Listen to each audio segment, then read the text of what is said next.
Welcome to Perpetual Motion Podcast, where curiosity meets career excellence. I'm Dr. Mo Anderson, and I invite you to join me on a journey of personal growth. In each weekly episode, we dive into inspiring and often hilarious conversations with global experts. From communication mastery to wise investments, we've got you covered. Today, I have not one, but 4 amazing women joining me in the studio.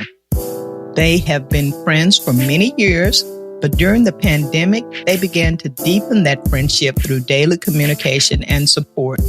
Those exchanges eventually became a book called The 40-Day Reset. It's all about navigating life's challenges with your girl squad. Our group discussion today is intended to encourage you to reset your perspective on life and strengthen your bonds with those around you. I cannot wait to hear more.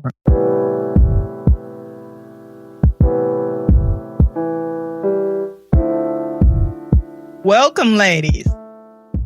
Hello. Thank you, Dr. Mo. Hey, thank you. This is a first for me. I think I've interviewed 2 people at a time, but not 4. First, I'll ask you to introduce yourselves to the listeners, kidding aside. This is going to be fun, but these are some serious ladies with some real professional credentials behind their names. So tell us, if you will, your name, occupation, and how you came to be connected with this great friend group. Thank you, Dr. Mo. I'm Shantell Thomas, and my occupation is a D&I practitioner. I've done that in several Fortune 500 companies. And I met my wonderful friends in college. All of us, you hear our story. We all met in college. Renell was the first one I met. So I'll kick it over to her next. Hi, Dr. Mo. Thank you for allowing us to join your podcast. Let's see. My name is Renell McKinnon. I am a second grade teacher. I'm going into my 16th year teaching. Oh. I met Shantell and the other ladies at St. Augustine's College, now University. And we graduated circa 1994. So we've been friends for a long time. Next up, I'm going to introduce my girlfriend, Danielle. Good evening, Dr. Mo. My name is Danielle Brooks, and I am the Chief Human Resources Officer at Legal Services Corporation. We are the single largest funder of legal aid offices nationwide. And as already was stated, I met my girlfriends on the campus of St. Augustine's University, a wonderful historically Black college in Raleigh, North Carolina. And we will round it out with Teki. Teki, take it away, Teki. Thank you. Hi, Dr. Mo. And like everyone else said, thank you for inviting us to be on your podcast. My name is Teki Best, and I am in scholarly publishing. I have been in this realm as a managing editor for over 20 years.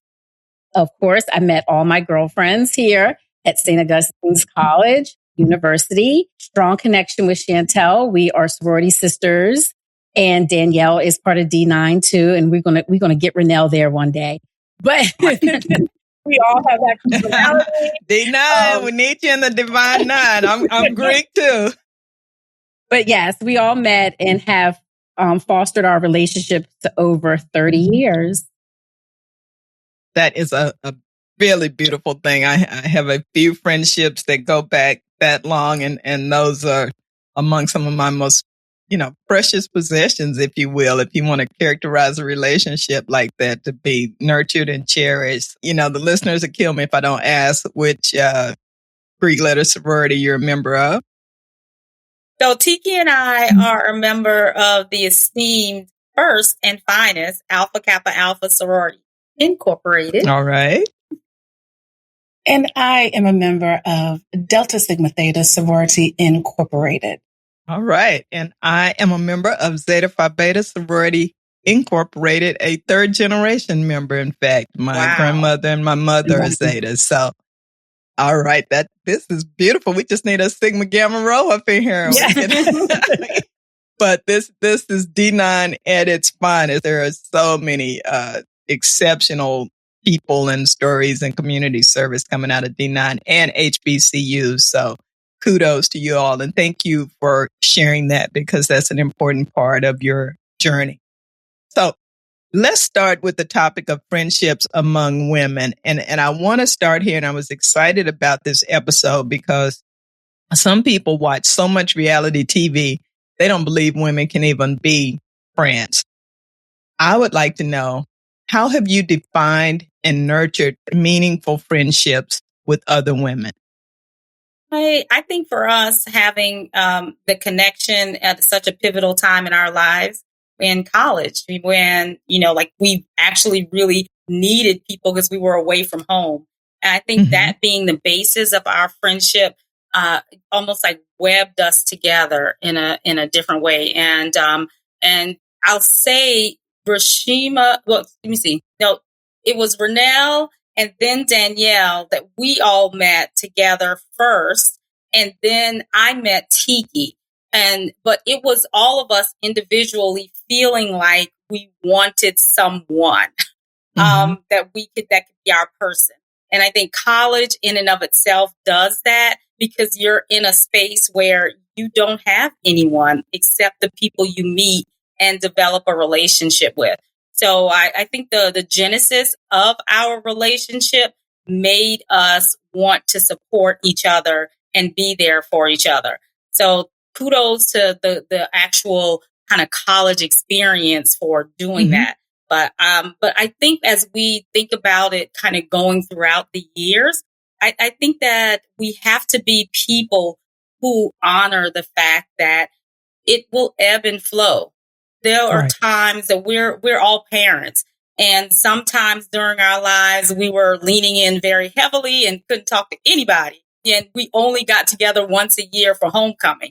But we actually honored the fact that Danielle can't come this week, but she'll call us next week.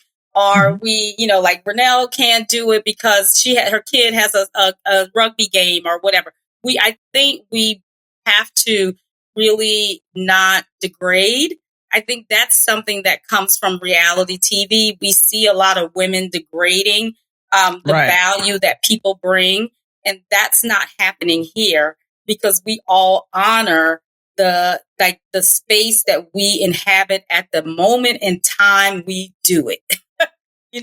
When you say that, Teki, I would totally say, I love that. What a great answer. When we can do it. Yeah. Yeah. And I feel like, I'm sorry, Shantell, but I feel like over the years, we've fostered relationships differently.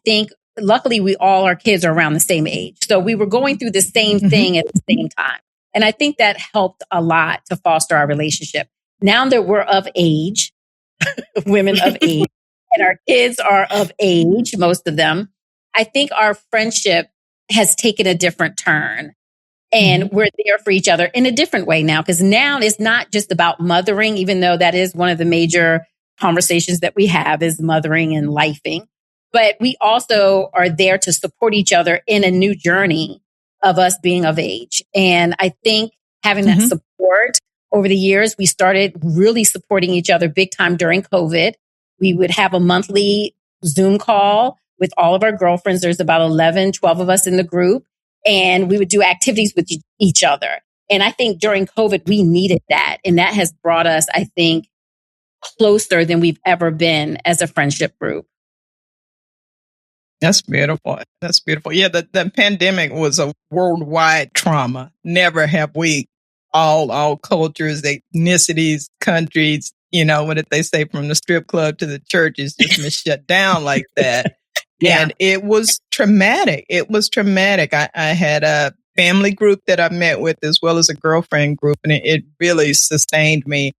But you said something, Shantell, that I want to revisit, because you made an important point in being able to understand that other people our friends have things pulling on them. Because, I've had relationships with people, and sometimes we don't tell our friends every single thing going on in our lives. And, people will tend to think your absence or non-communication is about them, when it's just, you're just freaking overwhelmed. It's not about you at all. In fact, I'd love to hear from you, and I'm sorry I didn't call you back, but call me again, because you know me. You know something. You should know that something must be up. I'm not just going to ghost you. So that's one thing, I love that you said that and that you guys have been friends for so long, that you give each other some grace and understanding that there are relationships outside of this friendship and those have to be respected. And I mean, even just looking at the way you guys listen to each other is just, there's just so much respect and love there. I just love what I'm seeing here. You're filling my little cup up. That's good. I think, and also like we live in different places. Like Danielle and Teki live a little further north than Renell and I. And we do have to really respect that we are not with each other every day. And so we drop in on conversations literally like we just left it off, right, Danielle? Yeah. I swear, we will actually start the conversation in the middle. Because you remember when ... Yeah. And not miss a beat. I love that. Not miss one beat. And I think as Shantell and Teki were both speaking, the word that popped in my mind also in our group is acceptance. I always kid and talk about Shantell as the gatherer. Many of us are connected by her, but there's just an acceptance of whatever that connection is to Shantell. We also have people that have formed connections outside of Shantell, even though we've met through her. Yeah.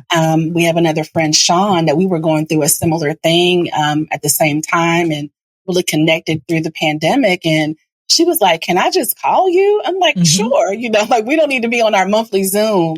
So I think just that realness and being able to have a space where there's no mask, there's no pretension, but accepting each one of us wherever we are in life and however we've been connected into the circle. Yeah. Yeah. That's nice. That's nice. No judgment zone. And you need that with your friends. You need to be able to take off the mask and the cape and the stilettos and the Spanx and all of that and just be. Yeah. My next question ties into, this long-term friendship and the trust. What role does vulnerability play in building strong connections, either within your group or just broadly? How do you see that playing a role? I'm going to say, I think that you have to be vulnerable if you're going to be a true friend. And I don't think that you can have a friendship without being vulnerable. We have been there for each other through everything. And even on our outside relationships that don't have to do with this group, I think that we all have great friendships because we are vulnerable. I always say, if you don't learn something new about a friend, most of the time when you talk to them, are they really your friend? Because you're not asking questions. You're not getting to the nitty gritty. Right. So that's kind of my motto. Like if I'm still surface with you, that's where you're going to always stay, is surface. I'm not going to, indulge anything to you. I'm not going to ask you a whole bunch of questions. But I think with this group and with my other friend groups, but this is probably the most important group that I have, we're there. You can talk about anything. And there, like you said before, there's no judgment. And that helps, because who wants to come and say something to a group and you're, battling with it and they're all snickering. We just don't have that. And I think that makes it more comfortable. We've all been through something in our group. We've all talked about it openly. We've all supported each other. And it's just a great thing. So I think vulnerability is a big, big issue to have a friendship. Shantell, you wanted to say something? Does anyone else want to chime in on that? Yeah. Yeah, I was going to kick it over to Renell, because I think when I think about my friendship with her, because it was the first one that kind of started for me, Renell is known in the group for being real direct. Like, she just can't help it. She just can't help it. And so she'll just say stuff to you like, I don't think you should wear that because it does not really accentuate the good stuff that you got going on. Right. So But it's from a good place, right? It's not toxic or mean. It's from a good place. You need that friend. We all need that friend. Yes, you need that friend. And so, I just think that she's just naturally a straight shooter. But you have to be like inside of a friend group. Like, I love the word honor. I write about honor in the book because like, you have to be with people who honor like those characteristics about yourself that make you great, and it's essential to the friend group. And so like I think that when she says something to me, I always know it's coming from a good place. I love that she says it to me. She says it to all of us, where she's known. And I'm not talking about in the catty kind of Real Housewives kind of way. I'm talking about in the, hey girl, you probably shouldn't miss that class because you know that you missed it last week. She used to tell me this. Yeah, you just frank, right? Right. And our instructor is not going to like that. But you have to be able to be vulnerable. You have to be able to receive and know that the things that the people that love you are always trying to level you up. I say this, and I know Renell, right? That it always comes from a good place. And, and she's trying to level all of us up. Yeah. But it only works when I know that the person can receive it. So that part. Times outside of this group, I have where Shantell calls where I live the housewives of my town. So I have a separate for where I live. I have a separate friend group, and certain girls they cannot take the information because they think that I am judging them, and I'm not. Absolutely not. So I may say, maybe you should go to the parent teachers conference with your kid because you know that I'm a second grade teacher and I love when parents show up. And someone may take it, well, you don't think that I'm being a good parent? No, I just think you should show up for your kid. Right. And don't read into what I just said. Just accept that at face value. Right. Yeah. Right. But I tell my husband, Shantell, we call her Shawnee. Shantell and my husband are my longest relationships, my longest successful relationships. And I honor that. And I think that it works because I'm able to be me, and because it's exhausting being someone else. Yes. They are able to be themselves because what Shantell is who she is. It can't be anybody else. She will talk to her. We tell her we have a joke, no new friends. But she'll bring new friends into the group, and it's okay because she's a very good judge of character, and so it works because I'm able to be me, and everybody here is able to be their authentic self.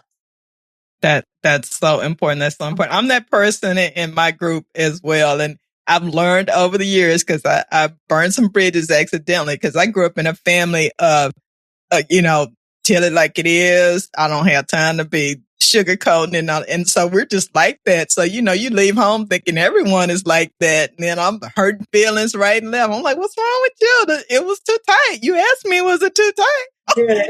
At some point, I learned to say, okay, are you asking because I'm frank and you want my honest opinion? Do you just want someone to listen to you? Or do you want someone to agree with you? In which case you need to ask your man.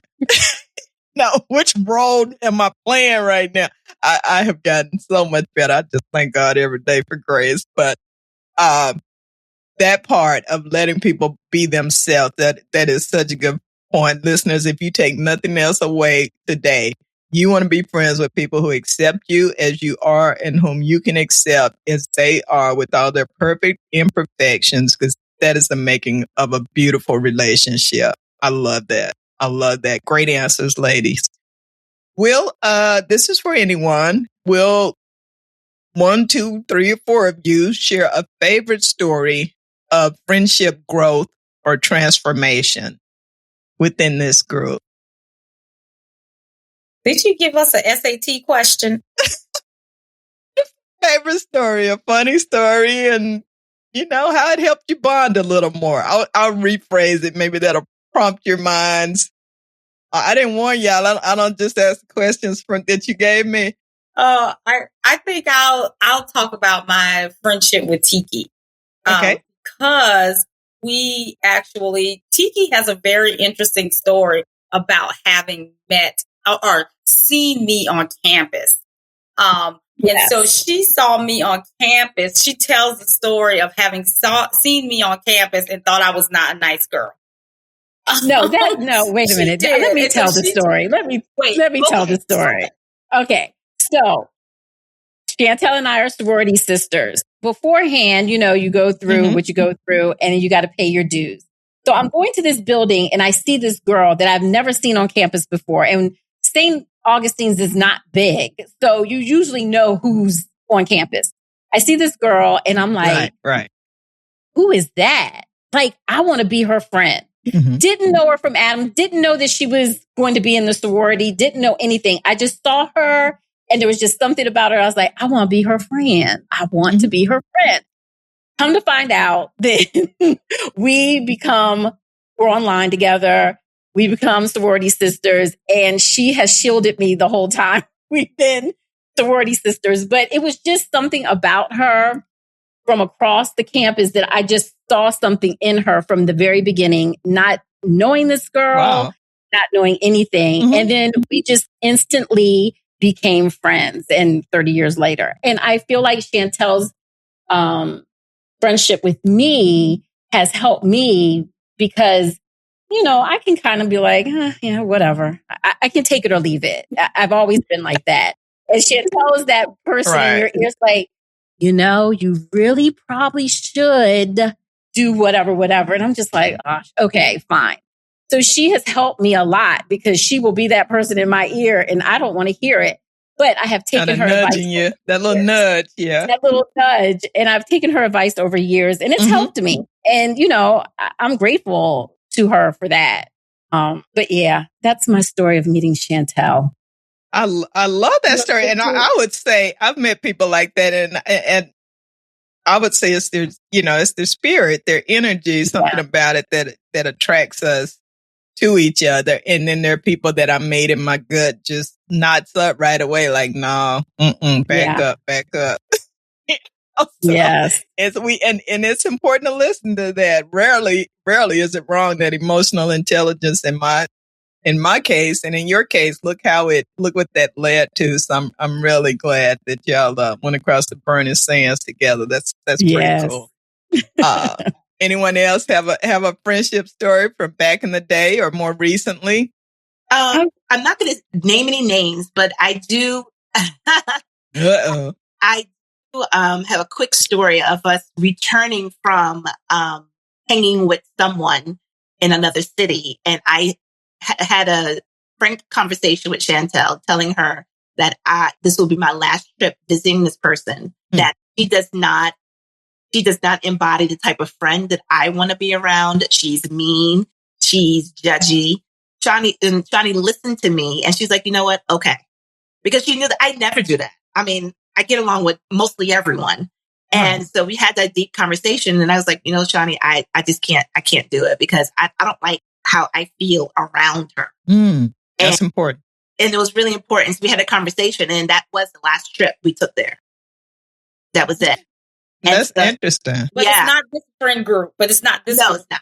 No, not this group of people. But but it's honoring that. I think that's the thing. Like, it's just so important in friendships because it's when I think about back to your question about transformation. As I hear Renell tell that story, like it actually transformed the way that I think about friendships because there's something in that kind of younger version of yourself. You just invite everybody in. And so although I'm, pretty discerning, I would say, that part of it, like when she said that, it transformed for me the way I kind of almost guarded myself and guarded, my energy. That's a good word that you said, Dr. Mo. It kind of guarded my energy. So, so that transformed the way that I friendshiped. And that was really kind of due to that experience with Renell. But I'll let Danielle chime in because I'm guessing Danielle has a good story. Well, I'll go back and then to the, current. I met Shantell and Renell through another person that they were all very close. And it's just, we joke about like, we're still friendly with her, but she's not as close in. And so I was kind of the extra one that was just brought around initially and then remained. And when we talked a little bit earlier about different seasons, I was in many years, like in a marriage that was all consuming, that was emotionally abusive and draining. And Shantell is that friend. Like I'm a veteran, but she truly is like, leave no soldier behind. So she will always like, we're going here. Can you make it to CIAA? Like a decade later, she was still like tapping in. And so That's again, beautiful. Never losing sight of where we dropped off at, but bringing me always in. And I remember one of I think when CIAA was still in Charlotte, and we had just been out, we were doing day parties because we got to that age where we weren't going out at night anymore. We were doing things in the daytime and then having our own party in our room at night. And Renell and Shantell began to talk about different stories that I had shared with them at that point, probably 20 years ago, about my family and asking about my sisters. And I remember driving home, like crying, like they listened to me, they remembered, me. And so when I think about, in our book, one of the chapters of our friend Vanessa wrote about remembering, it is something when we think about, God remembering us, but having girlfriends that truly listen and see you and remember you and can remind you of who you are, even after going through whatever in life, is just profound. And I treasure this friendship so much. That's beautiful. I remember a friend giving me a card one time, and she's one of my best friends. We've known each other since we were 10. She gave me a card and it said, a friend is someone who knows the song in your heart and they sing it to you when you forget how special you are. Well, that is beautiful. I still have it. Isn't that beautiful? And that's what friends do, is just put you back on that pedestal and remind you what a queen you are. And